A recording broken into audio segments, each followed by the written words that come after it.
Welcome to the Deep Dive. We're your shortcut to getting truly well-informed.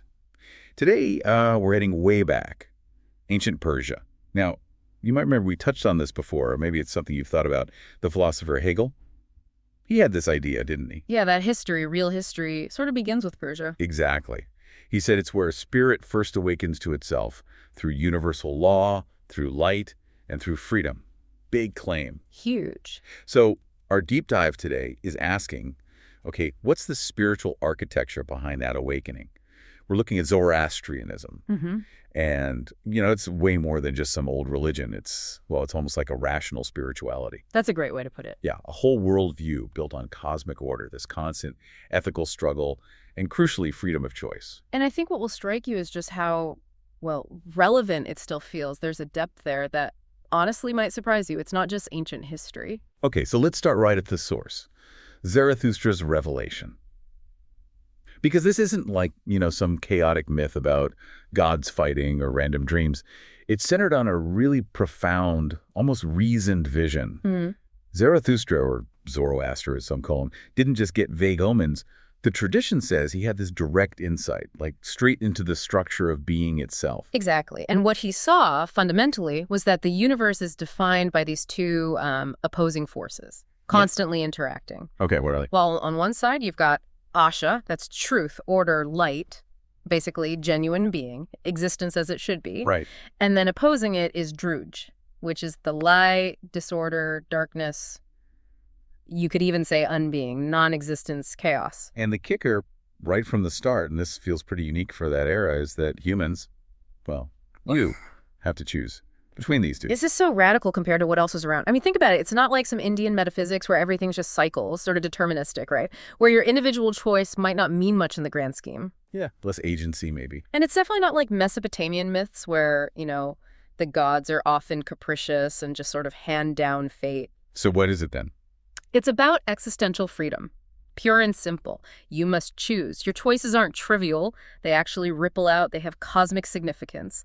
The universe itself is, in a way, waiting on your decision. Wow. It really makes you stop and think, doesn't it? Like, have you ever felt the weight of your choices quite like that they could shape reality itself? Yeah, that's heavy. And maybe because it's so stark, this idea of two forces, people sometimes misunderstand Zoroastrianism, right? Yeah. They jump to calling it simple dualism. Oh, all the time. That's a really common criticism, or just a misreading. People hear two forces and think two equal gods, like a perfect balance of power. But that's not it. No, not quite. The core teaching is clear. There's one supreme source. Ahura Mazda, the wise lord. Angermenu, the spirit of deceit, destruction.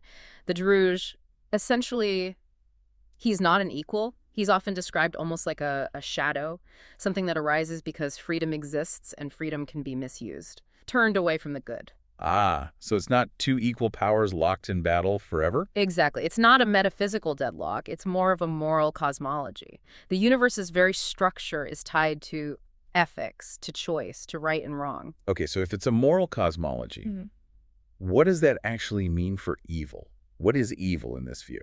It's quite profound, actually. Evil isn't something with its own independent power. It's fundamentally a refusal to participate in Asha, in order. It's the act of turning away from being. So it's not a rival force, it's more like a negation. A defect, precisely. A negation, a corruption. And you see, that distinction is absolutely crucial because that's what makes Zoroastrianism compatible with rational ethics, with the idea that moral consciousness can evolve. And that's why someone like Hegel found it so compelling. It wasn't just myth. It had a rational ethical core. Let's shift focus slightly. You can't talk about Persia or Zoroastrianism without talking about fire. It's such a persistent symbol in Iranian culture. What's it really about here? It feels like more than just, fire. Oh, absolutely. Fire is incredibly layered symbolically. First, obviously, it's light. And light represents understanding, illumination, consciousness itself. Makes sense. It also represents purity. Fire cleanses, but interestingly, it often purifies without destroying the essence, like refining metal. And maybe the deepest layer is presence. Fire is intensely present, yet you can't grasp it, can't hold it, but it illuminates everything else. It's dynamic, alive. And it's really important to get this right. In the temples, the fire isn't worshipped as a god, right? Correct. It's tended. Honored. It's seen as the visible sign of Ahura Mazda's divine intelligence, of Asha present and active in the world. It's a focal point for contemplation. Yeah, like you said, a symbol. It makes me think, sitting before a fire in silence, it's almost like contemplating reality itself. Always moving, impossible to fully grasp, but illuminating everything and somehow free. That's beautifully put. And for Hegel, this focus on light and fire was key. He argued it showed Zoroastrianism was the first religion to grasp spirit. Huh. That conscious, self-aware freedom as something universal and dynamic. Not just for one tribe. Exactly. Not tribal, not purely mythical, and definitely not static. It was a universal principle symbolized by light and fire. This focus on choice, on actively siding with order, it seems to lead to a very different starting point compared to, say, later Abrahamic faiths. Right. It doesn't seem to begin with demands for obedience or submission or this idea of inherent sinfulness. That's a really sharp observation. It starts with ethical clarity. Truth, Asha, isn't just a concept you agree with mentally. It's a cosmic reality you actively align yourself with through your thoughts, words, and deeds. And the opposite, Yeah. lying. Lying drudge isn't just morally wrong.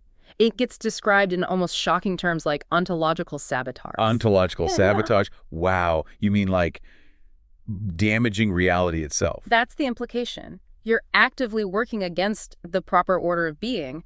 So things we might see as just normal life, like honest work, farming, healing, seeking justice, they take on this huge significance. They become acts of cosmic warfare. You're fighting for Asha against Druge in everything you do well. That frames it totally differently. It sounds less like a religion focused on guilt and much more about, I don't know, noble responsibility. That's a perfect way to phrase it, noble responsibility. The idea is that by choosing rightly, you are literally co-creating with the divine. You're helping bring about the final victory of good. It's empowering, in a way. Very much so. And, it's fascinating that centuries later, Nietzsche chose Zarathustra as the mouthpiece for his own, very different project of reevaluating values. He clearly saw something compelling in that figure, even if he used him for different ends. Okay, let's zoom out a bit. What about the impact? Because Zoroastrianism isn't a huge religion today, but its influence on the West, Yeah. it seems deep, even if people don't always realize it. Oh, it's foundational. Absolutely foundational, but often hidden in plain sight. Think about some core ideas we almost take for granted in, say, Judaism, Christianity, Islam. Like what? Well, the idea of a powerful, evil adversary figure, a Satan or an Iblis who is primarily a deceiver, that has strong parallels with Ahura Mazda. Okay, yeah. The whole concept of a final judgment day, an apocalypse where good ultimately triumphs, even the idea of a future resurrection of the body, these concepts have very clear roots or strong echoes in Zoroastrian eschatology. Right, the end times narrative. And just that pervasive theme running through so much Western culture, the cosmic battle between light and darkness, good and evil, truth and lies, that whole framework, deeply indebted to Persian thought. And it's not just religious ideas, is it? There's speculation about philosophical influence, too. Definitely. There was a lot of cultural exchange between Persia and Greece. It's plausible, even likely, that early Greek thinkers like Heraclitus, maybe Pythagoras, possibly even Plato, encountered and absorbed elements of Persian metaphysics, the emphasis on cosmic order, maybe even ideas about the soul. So when you put it all together, Yeah. maybe it's not an exaggeration to say, without Zarathustra, perhaps there's no Socrates. Without Asha, maybe no Logos, that Greek idea of universal reason. It's a bold claim, but I think it highlights a genuine, deep connection that's often overlooked.